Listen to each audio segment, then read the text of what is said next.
This is totally useless information with Nick and Roy. Listen, laugh, and learn. Did you ever wonder why it snows in some places and doesn't in others? Hay is for horses, not for deer. We scour the internet and other sources to gather useless information just for you. Plus, we will answer your questions in our mailbag segment. And the headline from news from around the world, they found a fork in the road and they took it. Totally useless information. It's everything you never needed to know. Happened today is history. What happens tomorrow is history. Yeah. We've all heard of the Boston Tea Party. Well, how about the Boston molasses disaster? Oh, don't tell me you have that. January 15th, 1919? So do you? Yeah. Well, as you probably have figured out by now, we don't rehearse this show. We don't tell each other what facts we're going to bring to the table. So this happens from time to time. How about we do this? I'll give the first part of the fact and you give the second part. This way we both have equal representation. So you heard of the Boston Tea Party, January 15, 1919, a 90-foot cast iron tank filled with sticky molasses exploded and spilled 2.5 million gallons of crude molasses on the streets of Boston. It ran down the street like a tsunami, killed 21 people, injured 150, killed horses and other animals. Not to mention it was a sticky situation, but all in all, it was a sweet day. It sure was. Yeah. Hey, you know what? Too bad they threw all the tea out into the harbor because they could have had some tea and molasses in case they had a sore throat or something. Well, I do today. Oh, okay. Okay, so we got that one out of the way. We've all heard of the Salem witch trials, correct? Yes. And that witches were found guilty and burned at the stake. I love steak. It's not true. It is true, though, that 2,000 women were found guilty of being witches, but most were jailed. Some were hung, but again, most were jailed. And so that it's, it is not true. Not one person was burned at the stake for being a witch, although their sons were branded as sons of witches. You son of a witch. With those of you who know about Yo Mama jokes, Yo Mama originated, the Yo Mama jokes, originated by Shakespeare. In his play, Titus Andronicus, one of the characters exclaims, "Thou hast undone our mother," to which another character, Aaron, replies, "Villain, I have done thy mother." Oh, my God. So the first Yo Mama jokes came from Shakespeare. Wow. So he basically implied that he had some sort of relations. That's right. In that time period. Did you like my Shakespearean performance? No, not at all. It was ugly, Nick. Ugly. Yeah. Well, Thou shalt never do it again. I shan't. King Charles VII allowed Joan of Arc, a woman, to lead his army. Unheard of. People were like, this guy's flipped his wig. Literally, because he wore a wig. Oh, okay. Okay. So she routed the English army. She survived a 60-foot escape leap from a tower with no injuries. She was falsely accused, imprisoned, and eventually burned at the stake. Can you imagine this? All this happened between her age of 17 and 19. Oh, man, that's She was killed when she was 19. She led the army when she was 17. This is insane. So the witches of Salem were not burnt at the stake, but Joan of Arc was. Yes. And her children were not son of witches. No, they weren't. But they had steak for dinner. It lost its marble. The Colosseum was originally clad. The Colosseum in have to specify because there are many Colosseums. The Colosseum in Italy was clad entirely in marble. When you visit or see the Colosseum today, you'll notice how the stone exterior appears to be covered in pockmarks all across its surface. And you're thinking, well, maybe that's how it was built. No, the reason for the pockmarks is this. After the fall of Rome, the city was looted and pillaged by the Goths. They took all of the marble from the Colosseum and stripped it down to its bare stone setting that we see today. Build their own houses with it. They did. So it's lost its marble. Yeah, they lost their marbles. Right. As you're listening to Totally Useless Information with Nick and Roy. Yeah, the South African Railway. I love this one, guys. Get ready. The South African Railway Company trained and hired a baboon to help conduct the train. Now, listen, this baboon was helping drive the train. This is great. For 8 years of service, okay, he never made one mistake. He then retired. He now lives in Boca Raton, Florida. Has no hobbies. He just likes to monkey around. And throw poop at people who come on his, like, get off my lawn. Can you imagine this? For 8 years, the baboon helped drive the train. But imagine being a passenger in that train, right? You're riding along and go, what the heck? Yeah, you stub your foot, and it's like having a conversation with the baboon. You stub your foot and go, ooh, ooh, ooh. And the monkey goes, ooh, ooh, ooh. Right. Something along those means, lines. Idiot, you didn't see that chair in front of you? So in 1518, and no, don't ask me how, what it was like, because I don't know what 1518 was like. An entire city was plagued with this problem. The summer of 1518, a bizarre illness struck the city of Strasbourg. Then a part of the Holy Roman Empire. People impacted by this disease didn't cough or sneeze. Instead, they danced, and they couldn't stop. Oh, yeah. It was called the dancing plague, and it lasted for weeks. There's a song about that. Boogie fever. Boogie, baby. At its, I got you boogie down. wasn't the movie Footloose based on that, where you couldn't dance in the town? Yeah, but this is Screw Loose. Okay, thank you. It was. At its peak. This show is Screw Loose. It is. At its peak, as many as 400 people danced until their feet bled. Oh my Some God. dropped dead from heart attacks, strokes, and exhaustion. They died. And they did. Some dropped. I say they should have shut everything down, and people should have worn masks. No. And to this day, historians, not scientists, historians aren't sure what caused the strange outbreak. Some speculate that mold could have triggered it. Others think Mold. Yes, A others moldy think record. Yeah, that's right. It was a moldy record. It was what was the song they were dancing to? I don't know if there was even any music. When was it? Well, 1518. So I don't think the music was in their minds.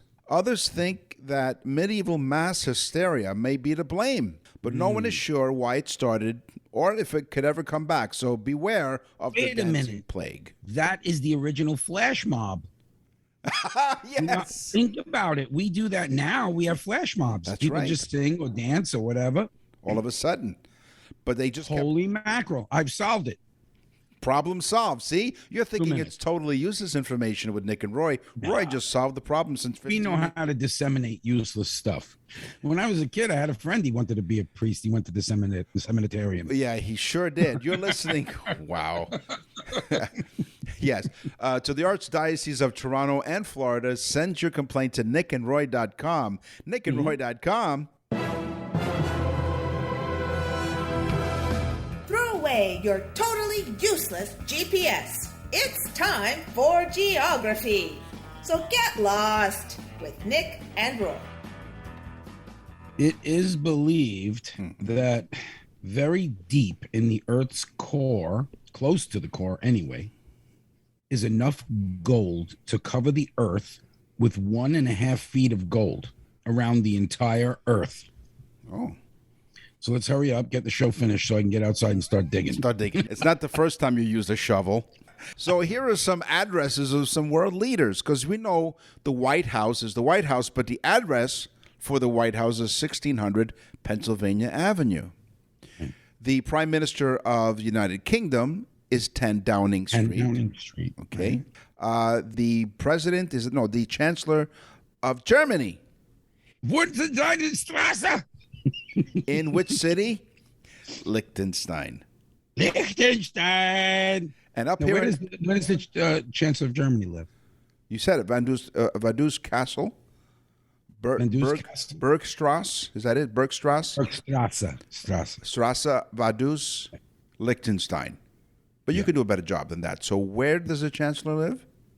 Or the house in Liechtenstein. That's what I It's the thought. castle where the people go. Roy's in Florida. Drink. Roy's in Florida and out of his mind. I'm here in Toronto, Canada. And in Canada, the residence of the Prime Minister is 24 Sussex Drive. Oh, it's 24 Sussex Drive. Yep. Now I know where to send my complaint letters to. Let your people go. Well, we're regular. I want to do it. I want to do it like whatchamacalls it from the biblical movie Charlton Heston. Oh, like Moses? Let my I'm people... going to raise the staff up. Yeah. Trudeau, let your people go. And Trudeau will be like, we have high fiber in our diets. We're regular. Trudeau will be like, so where's your Moses now? If you have wondered why some places snow and others don't snow, that was my teaser. Uh-huh. Well, it's due to the Earth's position, of course, but which is divided into the Tropic of Cancer and the Tropic of Capricorn. Do you know what that is? There are books that were written about those two places, but no. That's right. There are two circles that they draw on the globe. Those circles are basically at the top of the globe and the bottom of the globe. All right. Anything that does not fall within the circle of the tropics of Cancer or Capricorn, it will not snow in those areas. Excellent. Okay. See, listen, laugh, and learn. Nick and Roy will continue with totally useless information. To access the full library of episodes, visit nickandroy.com. That's nickandroy.com. You won't see the engineer that slams the Nissan Rogue's door 13,920 times. Or the corrosive chamber that simulates 15 years of life in 5 months. Or the Rogue heat-baked for over 300 combined hours. What you will see is a vehicle that can take punch after punch and keep rolling. Nissan, #1 in new vehicle quality among mainstream brands by J.D. Power. We put it through the worst, so you get its best. For J.D. Power 2025 U.S. Initial Quality Study Award information, visit jdpower.com/awards. Awards based on 2025 model year. Newer models may be shown.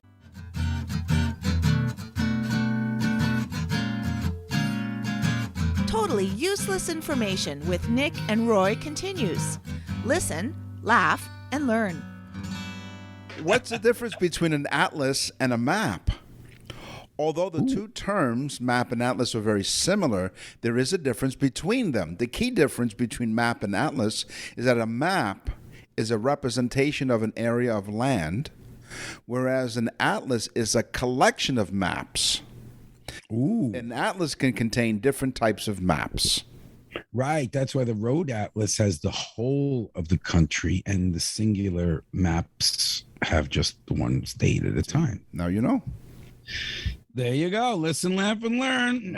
You know, folks, we give it all away for free. The American Association of Geographers says that there are 5 themes that all geographers must follow. Now, I had to put this in because we talk about geography, right? Yeah. Here are the 5 things. Number 1, location. Number 2, place. Number 3, human environment. Number 4 is movement. And number 5 is region. So these are those tenets: place, human environment, movement, and region. I say to this, duh, it's geography. They're not telling us anything we don't know. But I added 2 to it. In order to be a geographer, you need black rimmed glasses and a pocket protector. Yeah. And a collection of maps using your atlas. Yeah. You can put the glasses on and watch your atlas off. That's right. You can bet. Hey, you can bet your atlas I know about maps. Yeah, I'll tell you the truth. They're not doing so bad watching all that atlas. It's atlas, not assless. There's a lemon festival The Fête du Citron, and I'm embarrassed because I don't know any French, so I apologize. It's a carnival event organized by the tourist office of the city of Menton, France. I think that's how it's pronounced. If not, correct us at nickandroy.com. This particular festival is held every year at the end of winter. It is also sometimes called Carnaval de Menton. And again, apologies for the pronunciation. The festival celebrates an annual production of specialty lemons and other citrus fruits in Menton. So the Lemon Festival. Yeah. And if you go to the Lemon Festival, make lemonade. That's right. When life gives you a lemon festival, go make lemonade. I wonder if they sell lemonade. You know, I'll be honest with you. Yeah. Folks, anyone that goes to the Lemon Festival, get a life. I could go to Walmart's grocery department and have a lemon festival. Yeah, 3 for $2. Yeah, I can get limes there too. How's about that variety? We talk about geography, right? We have it as a topic. Yes. But do you know who invented geography? There's someone who invented it? I thought maybe... Yes. His name is spelled Eratosthenes, which is pronounced Eratosthenes. Mm-hmm. He's a Greek. Mm-hmm. He invented geography by being the first person to discuss it and write it down 3rd century before Christ, 3rd century BC. So, folks, now you know Eratosthenes, he invented geography as we know it. Put that on a pita bread with a smear of tzatziki. It's a nice lunch. Oh, yeah. Yeah. Delicious. The Glacier Express train is known as the world's slowest express train. It takes you on an 8-hour scenic journey. Is it in France? No, it's in Switzerland. This is where travelers can find the highest vineyards in Europe, as well as ascend the Oberalp Pass and see Uber? Sure. Oberalp. Yeah.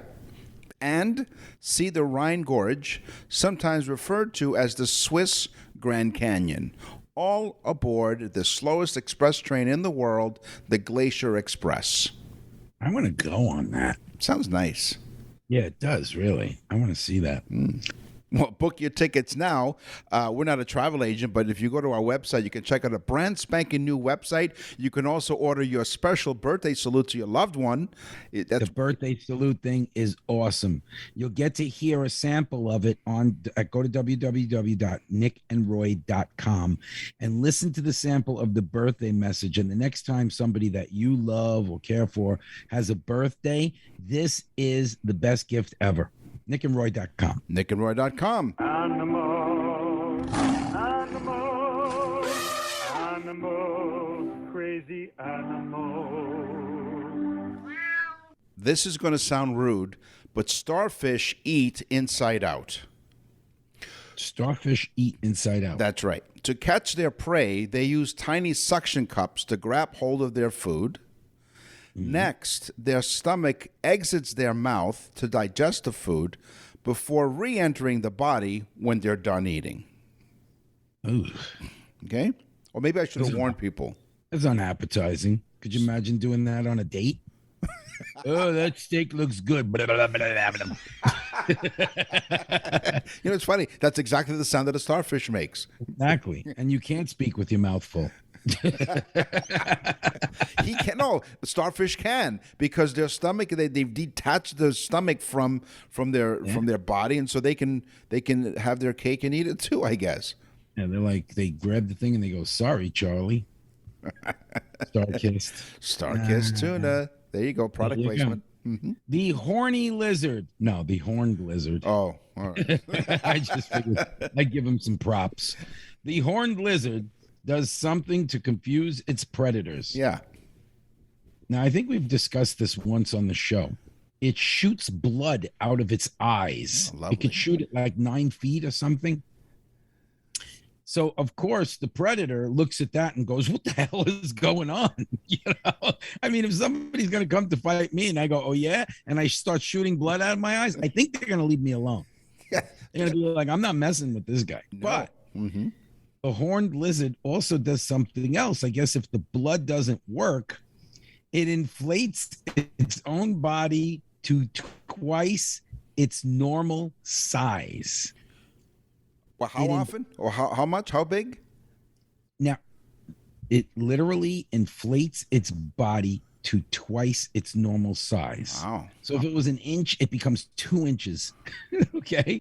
Ravens are intelligent enough to play tricks on one another. If one raven knows another is watching it hide its food, it will pretend to put the food on one place and actually hide it in another. They've also been known to push rocks on people to prevent them from climbing to their nests. And these ravens can play dead beside a beaver carcass to scare other ravens away from their food. This sounds like a wife. They can also... For 10 years, they play dead in bed. Right. While climbing a mountain, I had a rock rolled on me. Right. And she hides your food. She was up top going, here, honey, catch this. Yeah. So she also hid your food because you're getting too fat. Exactly. These ravens can also imitate human speech. Oh, great. So beware of the raven. Talk? Sorry? They talk? They imitate human speech. I wasn't able to grab a microphone and interview a raven because, well, it hid itself. You should do that. You should do that, Nick. Oh, yeah. Yeah. Then I'll have blood coming out of my eyes.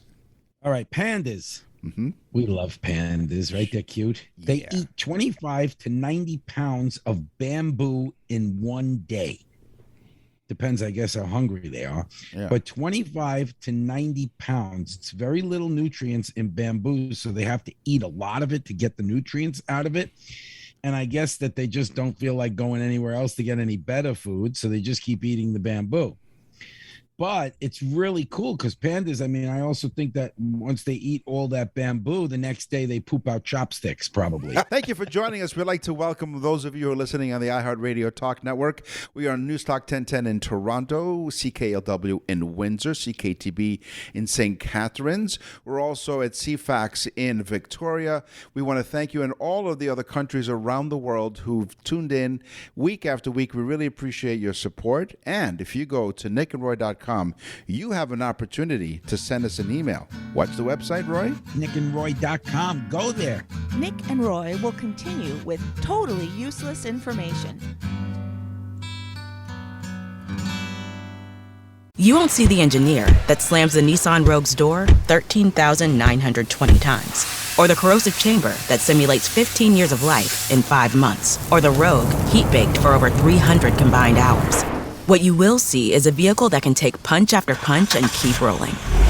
Nissan, #1 in new vehicle quality among mainstream brands by J.D. Power. We put it through the worst, so you get its best. For J.D. Power 2025 U.S. Initial Quality Study Award information, visit jdpower.com/awards. Awards based on 2025 model year. Newer models may be shown.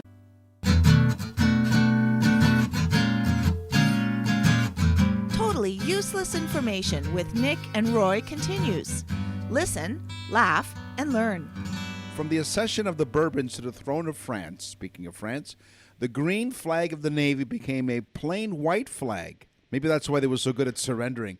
The symbol of purity and royal authority. The uncharged, plain, pure white flag was the French flag during the Bourbon Restoration, which was between 1814 and 1830. It was also the naval flag of the Kingdom of France, as used before 1789 and again between 1814 and 1830. Run it up the old flagpole and then stick it out of the back of a Boeing 747. Now, I'm starting to think that the United States government can't be trusted. In the U.S., we celebrate July 4th as our Independence Day. Yes. But in reality, the resolution was signed on July 2nd. So technically, July 2nd is really Independence Day, not July 4th.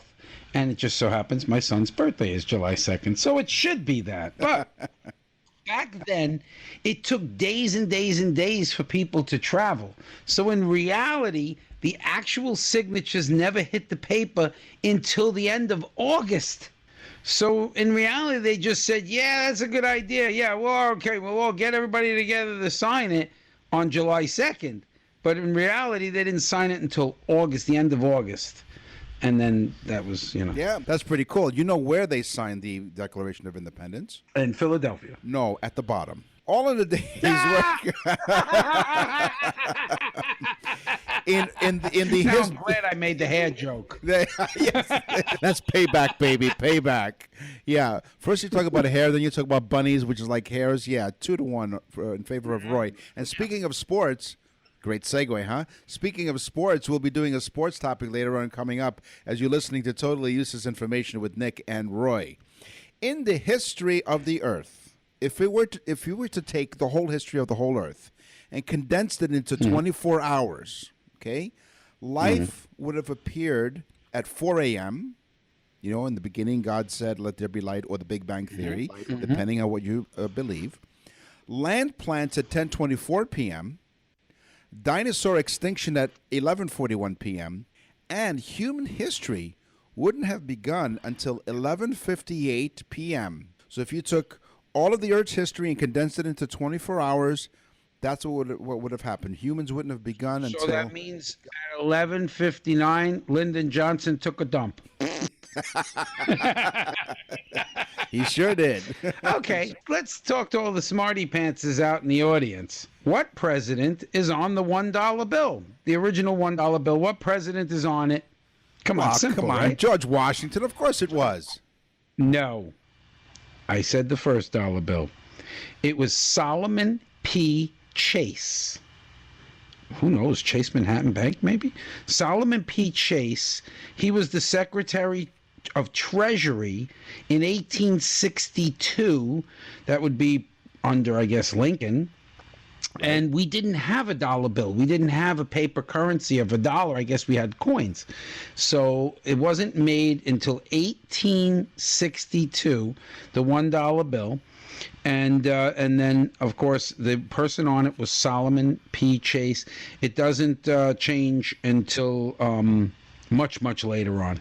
I remember one time. So up here in Canada, we don't have the dollar bill anymore, like the paper dollar bill. We have a coin. It's called a loonie. At one time, I think the United States was looking to have a $1 coin. Is that true? If I remember that correctly, in the United States. Susan B. Anthony. Susan B. Anthony. Susan B. Anthony. Right, but of course it didn't happen because in the United States of America they don't like change. Okay.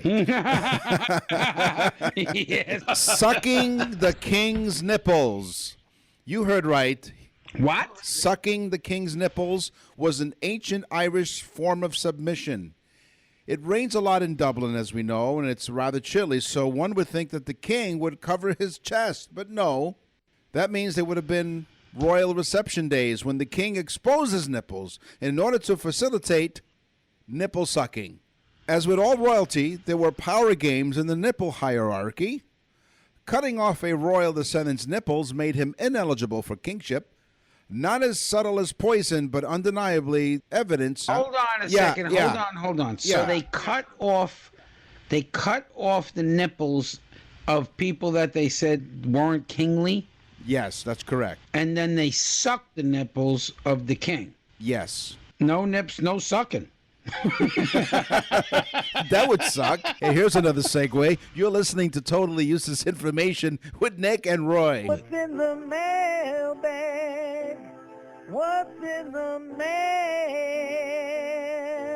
mail? I'll tell you what's in the mail. Verlene. Verlene is from Georgia. Okay. Verlene says, "You guys sparked my funny bone." We spark her funny bone. All right. Okay. She says, "Keep up the good work." Now get ready. This is why I had to read this. You can't make this stuff up. "I feed my chickens and listen to your show on my smartphone." Now, I could just imagine her saying, "I feed my chickens and I listen to your show on my smartphone." She said, "Even the chickens seem to like it." Yeah. Right. Some people have told us that our useless information is like chicken feed. Okay. So I put this number one in the pecking order. It did. Wow. Talk about egg on your food. Berlin, I'll tell you the truth. Even though your post is very egg-citing, It is. it's a chicken reference. Yeah. Go clock yourself. Really, honestly, Berlin, thank you so much, and please tell other chickens to listen as well. We take any listener. That's right. Verlene, too bad she wasn't from New Orleans, or Verlene from New Orleans. Yeah, right. He's from Georgia. Well, thank you, Verlene. What an interesting name, Verlene. Okay. Verlene. In my mailbag, Lisa from Brantford, Ontario writes, Dear Nick and Roy, when my young child banged his finger on something, he cried. Little wuss. I went to him and asked him if he had an ouchie. He nodded his head yes. I kissed it and it felt better. You guys are like a mama's kiss. You make the ouchie go away. Okay. Now, this is getting stranger and stranger. she wants to know if we can kiss her boo-boo. No. Somehow I see me and you handcuffed in diapers. What, again? So she's banging our feet with a sledgehammer like that movie. You're not going to run away, are you? No. How's your ouchie? Well, she wanted to know where the word ouch comes from to represent pain. Its origins go back to 1837. I remember it well. From Pennsylvania. It comes from the German word ouch, A-U-T-C-H. Of course it does. So it's from the German word ouch, A-U-T-C-H, which is an exclamation of pain. So because Roy is of German descent, how is that pronounced in German? Well, we all go to Liechtenstein and hit each other in the head with the hammer. And we go ouch and ouch and ouch and ouch and ouch. Next time you have an ouchie or a boo-boo, go to nickandroy.com and send us an email. nickandroy.com. And now for something completely useless. In Greece, cheesecake was considered to be a good source of energy. And there is evidence that it was served to athletes during the first Olympic Games in 776 BC. Yeah, you could feed me cheesecake anytime. Also, I love cheesecake. Greek brides and grooms are also known to use cheesecake as a wedding cake. My mom, Ann, makes the best cheesecake in the world. In fact, she's can vouch for that. Yes, 100%. Isn't it the best? Yes. It really is. She's won I don't know how many ribbons and all kinds of stuff, medals. And so here's a fact that I never get tired of. Okay. Koala bears sleep 22 hours a day. Okay. I never get tired of. That's so funny. Okay. Yeah. You can tell I need some sleep. Koala bears sleep 22 hours a day, right? That is insane. 22 hours a day. They're only up for 2 hours a day, which they eat, and then they go back to sleep. Nick and Roy will continue with totally useless information. You won't see the engineer that slams the Nissan Rogue's door 13,920 times. Or the corrosive chamber that simulates 15 years of life in 5 months. Or the Rogue heat-baked for over 300 combined hours. What you will see is a vehicle that can take punch after punch and keep rolling. Nissan. #1 in new vehicle quality among mainstream brands by J.D. Power. We put it through the worst, so you get its best. For J.D. Power 2025 U.S. Initial Quality Study Award information, visit jdpower.com/awards. Awards based on 2025 model year. Newer models may be shown. We're back with totally useless information with Nick and Roy. Listen, laugh, and learn. Welcome to the Totally Useless Information Fashion Show. Everyone say to you, Roy, pardon me, but your fly is open. Yes. In fact, most of them say, pardon me, but your tube steak is showing. No. Well, did you expect it to go away, Nick? No, not at all. Because you know me, I'm not a betting man because I don't like my chances.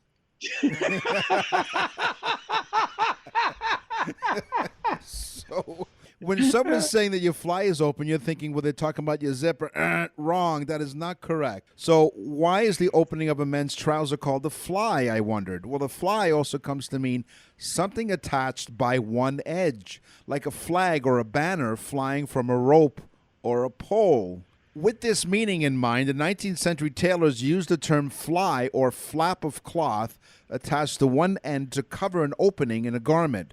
So if your fly is open, that's okay. If your zipper is open, it's not okay. They're just getting some fresh air. Here's a fashion tidbit I thought was crazy. 100 years ago, now that's not a long time ago, but 100 years ago, Nick, you remember that, if a woman wore her hair with a short cut, okay, if a woman had short hair, it was thought that she was unfaithful to her husband. Now, I thought this was great because I said 100 years ago, all you had to do was look for the short-haired women, and you know who fooled around. Yes. You're like, hello, how are you? Oh, hello there. Hello there, Dorothy Hamill. Dorothy Hamill performs the triple Lutz. We perform the triple klutz. Yeah, they go, Nick in that tight spandex outfit is about to look like a double sow cow as he's about to do the triple klutz. Or in dino lingo, a squeal. Sunglasses. So the famous singer and songwriter Elton John, the great singer Elton John. You know what? You know what you just did? You just put this horrible image in people's minds of me in a spandex tutu. Come on. Nick's skating around in a spandex outfit. The announcer goes, Nick's about to do a double sow cow. And, oh, look, he's smuggling a tube steak. And the audience starts to squeal. The famous singer and songwriter Elton John has an impressive collection of glasses. Estimates of the size of his eyewear collection range anywhere from 2,000 to 250,000 pairs of sunglasses. Wow. That's Nick, I tell you, you could have narrowed it down a little better than that. I mean, 2,000 to 250,000. Can we get in touch with him somehow to get a little more clarification on this? Is it 2,000 or 250,000? Could you let us know exactly how much is in there? Yeah, a little bit closer. I mean, you know, all right. Around 80% of women buy shoes that are too small. Get ready for this. They're too small for their feet because they would like their feet to look smaller. Okay? Now, I know a lot of women who buy their jeans the same way, but it tends to make their butt look a little bigger. And look out if one of those little rivet buttons pop, boy, it'll take your eye right out. Yes, that makes their butts look bigger. It's the Kim Kardashian collection. Today on the show, we talked about history. We talked about geography and animals. We learned all kinds of disgusting stuff. It's time for the news. And now, from around the corner and around the world, this is TUI News. The spot on Kidley Line 8 Road in Franklin, Ontario, here in Canada, is an unassuming road now. For the last 2 years, in the middle of a split, going left onto Leacock Road and to the right, stood a massive 3-meter-tall stainless steel fork. Right. It looked like the scene from the late 70s Muppet movie when Kermit the Frog and Fozzie Come to the fork in the road. That's right. Okay. But now, Frankville's fork is gone. Somebody stole the fork. Someone took the fork in the road. That's forked up. Last week, the town's landmark utensil was found bent over. We have to search for somebody with a really big knife. or missing a spoon. Those Canadian police, you know how great their detectives That's right, are. yeah. They are. They have butter on that knife. Before it could be fixed, the next I don't know where the fork went, said the man with the really big spoon. That's right. Why did the fork leave his wife? Because she just wanted to spoon. Anyway, last week, So here's what happened. So last week, the town's landmark utensil was bent over, okay? Before it could be fixed, the next night it was stolen, removed from the large stone it was securely, well, not so securely Not bolted so into. securely, right? Okay. According to one of the residents, it's very disappointing. There's a whole lot of worse things going on in the world, but yeah, we lost our fork. Yeah. So according to this resident, I collect art, and I've got a sculpture gallery, and I've got a walking trail with sculptures on it. I have art that I enjoy. I like other people to be able to enjoy it too. In early 2019, this resident approached the town's mayor with a request to place the metal sculpture on city land. Right. So the whole city council said, yeah, go ahead. It's quirky, it's unique, and it's really fun. They said, we love this forking thing. The Forks fabricator. And then one of the board members said, I don't like it. Go fork yourself. I don't have time for you. The Forks fabricator, who's also known as also a town resident, feels the same. Chris Benefalvi spent months molding He's also a son of a witch. He's a son of a witch. They had a sandwich. Chris Benefalvi spent months molding sheets of metal into this fine dining silverware. It's kind of hard for them to scrap this metal because the scrap yards know all about this. So they're on the high alert for a big fork. Yeah, the scrap yards are looking for the forking thing. That's right. Don't try to sell your stolen forking goods here. I have trouble understanding why people do things like that. I mean, what do they gain from it? They're just hurting other people. It's sort of a point of interest in an area. I'd love to see another one out there. So a police report, by the way, in case you're wondering, a police report has been filed, but the solution is system.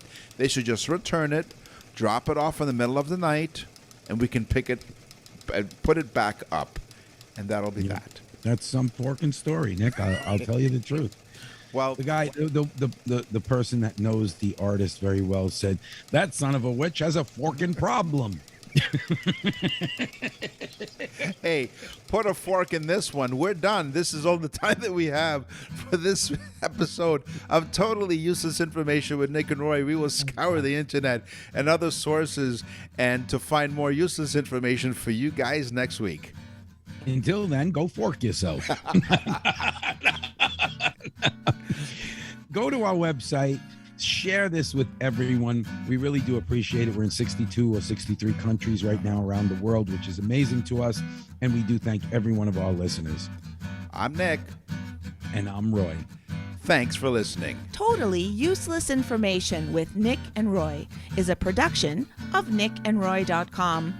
Visit nickandroy.com to access the full library of episodes or wherever you get your podcasts.